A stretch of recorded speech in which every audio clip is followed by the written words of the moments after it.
성남시가 이른바 성남 호텔 의혹, 정자동에 있는 관공 호텔 의혹을 성남시가 들여다보고 있다는 보도도 나왔습니다. 이 정자동 호텔 의혹, 정진상 실장의 지인으로 알려져 있는 황모 씨가 운영하는 업체인데 2014년 정자동 호텔 개발 제안부터 사업권 획득, 호텔 소유까지 하며 성남시에 특혜를 받았다는 의혹이 제기되고 있습니다. 정자동 시유지에 관공 호텔을 지으면서 성남시로부터 용도 변경 등의 각종 특혜를 받았다는 의혹인데 성남시가 감사에 들어갔어요. 황모 씨는 정진상 지시를 받고 민원 해결 대가로 성남FC에 30억 후원하라라고 차병원 측에게 후원을 요구했다라는 의혹도 불거졌습니다. 이재명 대표를 향한 구속영장에 적시가 돼 있다라는 겁니다. 다시 말해서 성남시가 지금 감사에 착수한 성남시 시유지에 지어져 있는 그 관공호텔 특혜 의혹의 핵심 관련자가 이재명 대표의 성남FC 의혹, 더 정확히 말하면 차병원 측이 낸 후원금 의혹에도 연루가 돼 있다라는 게 검찰의 시각인 것 같습니다.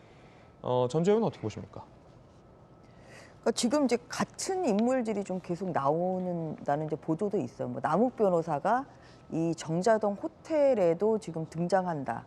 이제 뭐 남욱 변호사가 그리고 또 이 푸른 미래에 관련한 성남 FC 후원금에도 지금 나오고 있고 그래서 여러 인물들이 겹쳐서 좀 겹치게 출연을 하고 있죠. 이제 그런 면에서 이것은 이제 파면 팔수록 계속 좀 여러 가지 그런 토착 비리가 좀 나오고 있는 것 같아요. 그래서 이제 이거는 지금 뭐 초기 단계이기 때문에 좀 그 진전 상황을 좀 봐야 될 것 같습니다. 검찰의 영장에 따르면 근데 다만 이 정자동 같은 호텔 황모 씨가 이 정자동 말씀하신 네. 호텔을 지금 소유하고 운영하고 있는데 차병원 측에 후원금 요구했다라는 그러니까 게 검찰의 그리고 시각인데. 그래서 이제 황모 씨도 그래서 성남 FC에 지금 이렇게 나오고 있다는 거고 이 정자동 사실 호텔이라는 거는 호텔 그를 지을 수 있는 뭐 용도 변경이랄지 아니면은 호텔에 대한 뭐 허가 사실 이게 굉장히 어마어마한 거거든요.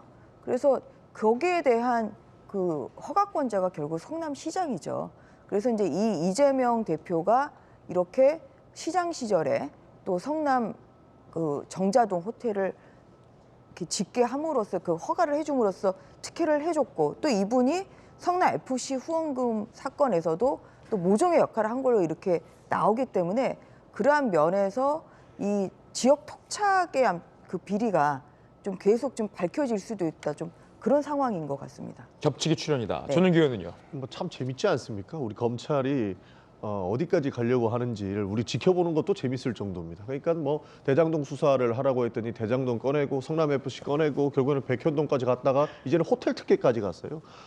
참 이게 제대로 된 거 한 건만 잡아서 구속을 시켜도 아마 본인들은 승리라고 생각을 했을 텐데 뭐가 없나 봅니다. 대장동 하다 안 되니까 이제는 호텔 로비까지 나오는 거 보면 참 이 검찰이 문제가 없는 것을 어떻게든 만들려고 하는 모습을 보이고 있는 것 같다라고 보이고 있고요. 사실 저희가 그 뭐 지금은 검수완박이라고 하면서 변질이 됐지만 수사 기소는 정확하게 분리해야 된다고 주장했던 이유가 바로 이런 겁니다.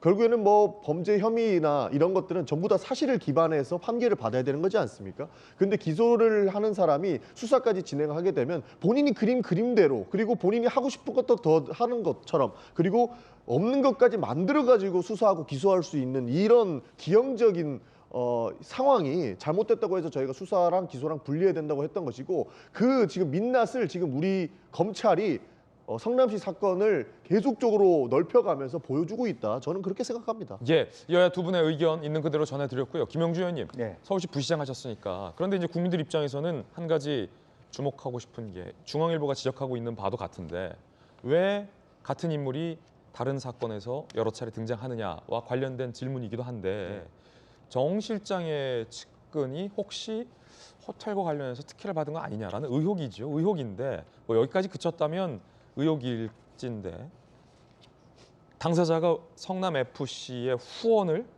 차병원 측에게 요구하는 일종의 역할을 했다. 네.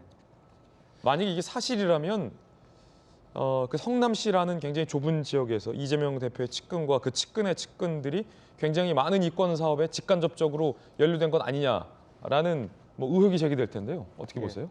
뭐 두 가지겠죠. 결과적으로는 이제 정신상 황 씨라는 분이 정신상 씨와 거의 동갑내기로 알려지고 있고 절친으로 알려져 있기 때문에 실제적으로 보면 정진상 씨가 여러 가지 황 씨를 통해서 자기가 해야 될 일을 공적 사적인 일을 시키고 그와 같은 고마움의 대가로서 저런 특혜를 주게 한 거 아니냐. 이제 그런 부분들이 하나 있을 수 있고 결국 검찰이 가져가야 될 대목은 결과적으로 전진상 씨가 저렇게 했던 부분은 얼마나 말하자면 당시 시장과 말하자면 내통을 하면서 저 일이 도모됐는가라는 부분이 하나 있는 것 같아요. 그래서 그런 것도 여전히 이걸 이렇게 의혹 제기하는 건 좋은데 이재명 대표까지 몰아가려면 그런 부분을 그러니까 말하자면 호텔 사건과 황 씨와 이재명과의 관계도 풀어야 된다는 숙제가 하나 남아 있는 것 같고요.